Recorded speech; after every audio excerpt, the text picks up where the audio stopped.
रात के 3 बजे इस लड़की के साथ कुछ ऐसा हुआ जो आपको डरा देगा।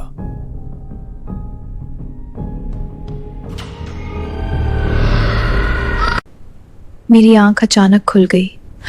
मुझे लगा जैसे कोई मुझे देख रहा हो, लेकिन कमरा खाली था। फिर भी वो एहसास गायब नहीं हुआ। उसने इधर उधर देखा, लेकिन कमरा बिल्कुल खाली था। वो दोबारा सोने लगी कि अचानक उसके फोन पर एक मैसेज आया।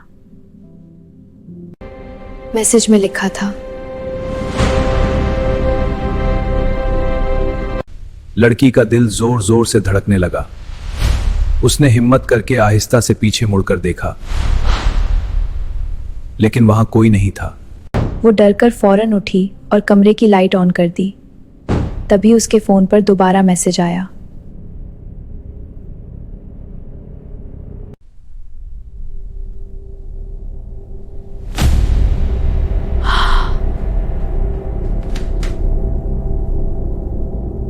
आखिर में पता चला वो नंबर उसके अपने ही फोन का था। अगर आपको ऐसी डरावनी कहानियां पसंद हैं तो अभी फॉलो करें और कमेंट में बताएं अगली कहानी किस टॉपिक पर।